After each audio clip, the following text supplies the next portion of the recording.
2010ஆம் ஆண்டு. அப்போது திமுக ஆளுங்கட்சி, அம்மா அவர்கள் எதிர்க்கட்சி. அந்த காலகட்டத்தில் ஒரு பெரிய மிரட்டல் விடுத்து அம்மா அவர்களுக்கு எதிராக மதுரை மாவட்டத்தில் பல இடங்களில் போஸ்டர் ஒட்டியிருந்தார்கள். அந்த போஸ்டரில் அம்மா அவர்கள் மதுரைக்கு வந்தால் திரும்பி செல்ல மாட்டார், மதுரைக்கு அம்மா அவர்கள் வரக்கூடாது என்று மதுரை மாவட்டத்தில் பல இடங்களில் போஸ்டர்களை ஒட்டி பெரிய மிரட்டல் எல்லாம் கொடுத்தார்கள். அதேபோல் ஜெயா டிவிக்கும் மிரட்டல் தொலைபேசிகள், மிரட்டல் கடிதங்கள் வந்து கொண்டிருந்தது.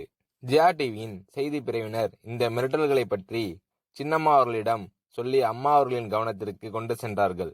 அம்மா அவர்கள் துணிச்சல், வீரம், கம்பீரம் இவற்றின் ஒட்டுமொத்த உருவம். அதனால் அம்மா அவர்கள் நான் மதுரைக்கு போய் தீருவேன், பொதுக்கூட்டத்தில் பேசியே தீருவேன், எது நடந்தாலும் எதிர்கொள்வேன் என்று சொல்கிறார்கள். ஒரு கட்டத்தில் ஜெயா டிவிக்கு மிரட்டல் எப்படி வர தொடங்கியது என்றால், ஜெயா டிவியின் அலுவலகத்தை வெடிகுண்டு வைத்து தகர்ப்போம், அம்மா அவர்கள் மதுரைக்கு வந்தால் ஜெயா டிவியை ஒழிப்போம், இப்படி நிறைய மிரட்டல்கள் தொலைபேசி வாயிலாகவும் கடிதத்தின் வாயிலாகவும் வர தொடங்கியிருந்தது. இதுவும் அம்மா அவர்களுக்கு சின்னம்மா அவர்களின் வாயிலாக தெரிவிக்கப்பட்டது.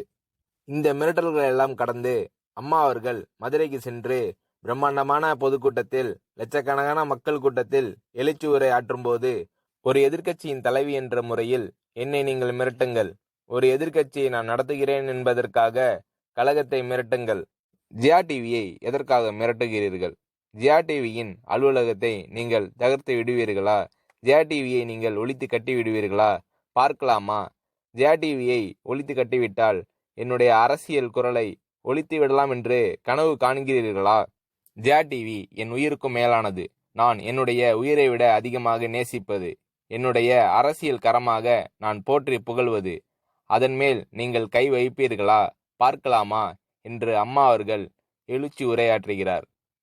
எந்த மண்ணிலிருந்து அம்மா அவர்களுக்கும் ஜெயா டிவிக்கும் மிரட்டல் வந்ததோ அதே மண்ணில் நின்று கொண்டு கம்பீரமாக கர்ஜித்தார்கள் அம்மா அவர்கள்.